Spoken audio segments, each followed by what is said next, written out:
Hello everyone. Have you ever had your mind wander to the past and cringe? Thinking about, the relationships you were in, the bad choices, the wrong guys, looking back and wondering, what was I thinking at that time? Well, today's talk is all about decluttering your relationship closet, letting go of all that past emotional baggage that are tucked away somewhere in the corners of your mind. Perhaps there are regrets, heartache, heartbreak, pain. We're going to talk about the 5 steps to letting that go so that you could actually start to improve your relationships in your life with others and with yourself. You can boost your self-esteem and you can embrace the love that you truly deserve to have in your life. Because all this clutter that is taking up space in your mind, well, that's getting in the way of that. My name is Sanaya, and I am a love and relationship coach. I help women who are successful in other areas of their life, work, career, and so on, but they're very frustrated with love. They're struggling with relationships. And I help them to unlock the power of self-love and create a life where love is at the center of it. I believe you can choose out yourself and still show up for the people you love. And I think this is important because the most important relationship you will ever have is the relationship you have with yourself. And that relationship teaches everyone else in your life how to love you. Now, for most of us, when we look back at the past, sometimes our thoughts wander there unannounced, and sometimes we actually purposefully start to reflect on, the road we've taken to come here. I remember my 20s was full of these emotional highs and lows, relationships, breakups, toxic friendships. It was messy. And often when I would find myself looking back at the past, I would feel overwhelmed. Like there was just so much clutter, so many emotions, so many feelings.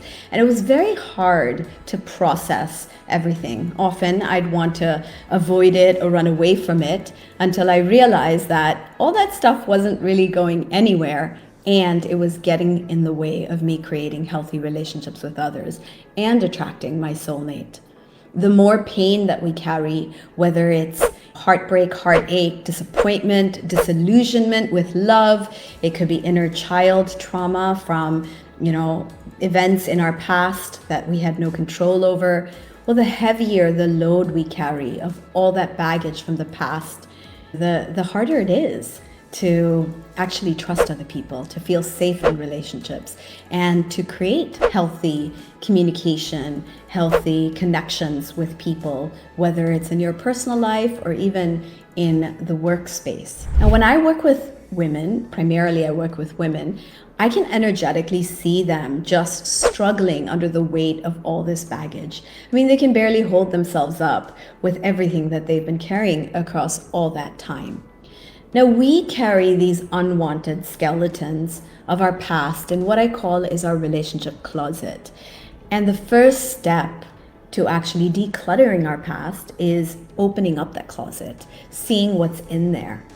Now, if you're like me, you probably have a lot of relationships in the past, friendships where you feel like you've made bad choices or you regret certain decisions that were made, certain things that were said. When we're younger, we tend to just make friends with everyone and anyone, right? Whether you're in school or, you go off to college, it's all about, the more friends you have, the more popular you are. But as we age, our social circles tend to shrink. We start to learn about ourselves more and we have better judgment about the kind of people that we want to surround ourselves with. But, we're still holding on or keeping all those relationships from the past that we might have outgrown, or perhaps we still have them somewhere in our mind, in our memories, to remind us of what not to do in our future relationships. So as we evolve, we might make better choices. We might find that we are surrounded with better people, but yet we have in our closet stored all those relationships in the past that may have not served us so well. And so our relationship closet is filled with these unpleasant memories, relationships and experiences that we want to avoid because they're too painful. They're just too hard to face or to come to terms with. I found myself constantly seeking love and acceptance and validation from other people. And so that version of me would be a skeleton in my closet. Those memories are the things that I carry because I still recall it. And if I can reconnect with some of those painful emotions, then that tells me that those memories, those experiences are actually sitting in my closet. And so today is all about acknowledging and recognizing what's in that relationship closet, and then making the choice to clean out that emotional clutter, to liberate ourselves, to have the freedom from the self-doubt, the what ifs, the regrets, the should haves, and the disappointment of what could have been. Now, when we allow ourselves to let this go, we now open ourselves up. We create space for new opportunities, for new love, for new possibilities that we didn't allow our minds to venture into because our self-esteem, our self-worth, our value was being impacted by all these negative experiences in our past that often tell us, stories about who we are, even now in the present, even though they happened a very long time ago. So I want to invite you to face that past and to recognize that in facing it, in accepting it, in letting it go, that we allow ourselves to move forward, to leave that past behind and truly open our hearts to whatever we desire. Step 2 is really sifting through the contents of that relationship closet, deciding what to let go of.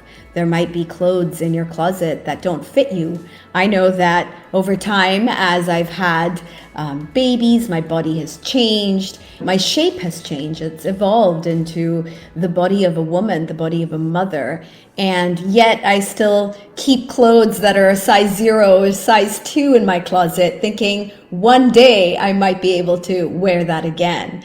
And so we keep all these versions of ourselves in our closet, things that we will never fit back into, things that just sit there, hanging on the hangers, crowding our closet, making it difficult to find who we really are or what we really want to wear on a night out. And perhaps it's time to let go of those emotional clothes, those pains from past relationships, those regrets. And perhaps it's time to forgive, to release, to let go, to trade that old identity for who we are. And so that really starts with acceptance, with acknowledging who you are in this present moment and recognizing you can't go back to who you were, whether you want to go back to that version of you, or perhaps you want to run as far away as you can from that old identity that you might have had.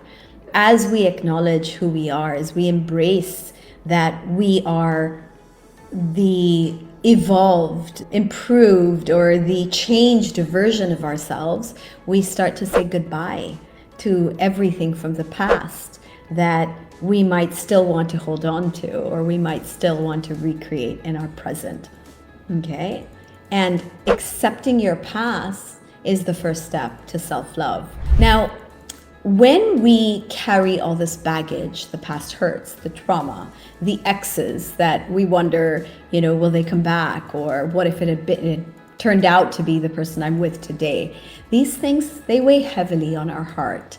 They crowd our closet, and they don't allow us to really be present with who we are today, or to even open up our heart to these new people that could be coming in.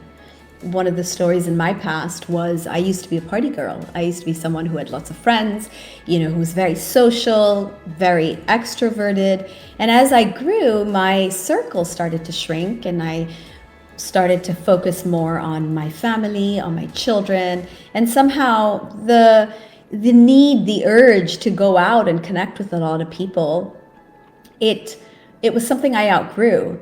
And yet there were moments where I would visit, countries that I lived in the past, or I would reconnect with people from my past. And part of me would want to go back to that person, even though today my idea of a great night is sitting in with a great book or spending quality time with my partner. Sometimes I would trigger those feelings of being that person I was. And we resist, sometimes these versions of ourselves that we are today. We resist that. We want to maybe reconnect with who we were in the past without acknowledging that where we are today is where we need to be. This is where we have arrived, and we need to be firmly here in the present moment instead of thinking about yesterday. The only time I do want you to unpack the contents of yesterday is to simply acknowledge, forgive, release, and let it go. Okay? And so as we recognize where we are today, we accept that this is who I am, this is what I like, we find ourselves letting go of those things that don't really contribute or don't really match our frequency, our energy today. And so that brings me to step 3, which is the actual process of letting go, which is often hindered by the need we have for relationship ROI. It's something I call, the relationship ROI, because we're always looking for a return on investment, whether it's the investment in our energy or investment in time that we have spent on other people, or situations in our past, projects that we may have really wanted to succeed, but maybe they didn't. I spoke to one of my clients who was going through a divorce, and one of the things that was so hard for her to accept is how many years she had put into that marriage, how much time she had invested, how much energy, all that she had given to that relationship, and to just end it with the divorce and move forward felt like something she just couldn't bring herself to do. It felt like such a waste of all that effort that she had put into it. And because of that, she was stuck and unable to move on. And I helped her understand that, instead of focusing on the return on all you invested, think of what you did get out of it, how much you grew as a person, who you were when you were there and who you are today. And every situation, good or bad, matters, because those were the stepping stones that brought us to where we stand at this point in our life. And so it's really letting go of that need for a return on what we invested into something. And that could work for really anything. It could be something that, a business that didn't work out. It could be a relationship. It could be, something to do with unmet need that you're still carrying from your relationship with your parents. And recognizing, well, how did that serve me? How did that help me? What did I learn? How have I grown? Just asking those questions will let us disconnect from that need to get something back or to have something to show for it, because you do have something to show for it. You have grown. You have become who you are today. Which brings me to step number 4, which is making room for new things like self-love, because when we clear out the old, we create space for new things to enter in. We free ourselves from things like spending regrets, not of money, but of the time and emotions that we invested into past relationships. So it's not about what we're losing, but it's about what we're now creating the space for. It is preparing for all the possibilities and opportunities that lie ahead in our new chapter. And that would start with discovering who you are without all that baggage, without identifying with those past identities, those past versions of you, those past relationships, and everything you've been through. And as you know who you are, you get more clarity on what you want, and you make better decisions, and you make better choices, and you show up as your true self in your relationships with other people. We also must learn to provide for ourselves what we seek from others. And so instead of seeking other people to validate us or figuring out who we are as we understand how they see us or what they think of us, but letting go of that, learning your own personal language, love language, and giving to yourself that love that you truly crave. And you can do that by understanding what are the ways that you show love, or what are the ways that you like to accept love. Is it quality time? Is it touch and affection? Is it communication? And learning your own love language and then giving yourself love through that love language rather than expecting somebody else to give that to us is a huge step forward in creating all this new space for self-love. And finally, focusing on self-care. What are the things that make you feel good? What are the things that you need Is it a massage? Is it skincare? Is it treating yourself to something that you love? And doing these 3 things of just self-care, giving yourself and meeting your own needs, and then discovering who you are, allows you to create all this mental space. It allows you to open up. It allows you to trust other people and to feel safe, trying out new things and connecting with new energies, new possibilities. It is therapeutic that as you love yourself, you are able to relate to other people with so much more love. And so this process of emotional decluttering and filling it with things like self-love is really important, because it allows you to have the courage and the fearlessness that comes with that to move forward into your life. So these are the tips that I leave you with. I wish you well in this journey of decluttering your relationship closet. If you'd like to learn a little bit more about what I do, please do visit my website. That's www.𝗟𝗢𝗓𝗏𝗔𝗔𝗔.com. You can also catch my podcasts, Project Loving Myself, and follow me on all social media channels, and you can just follow at 𝗟𝗢𝗓𝗏𝗔𝗔𝗍. It's going to be linked in the description. And I also want to invite you to sign up for my relationship detox program. It's a 5-day, 5-step program that's going to allow you to ditch the past, release the ex, and open your heart to new possibilities of love. Sending you all so much love. Remember, you are amazing and you are loved.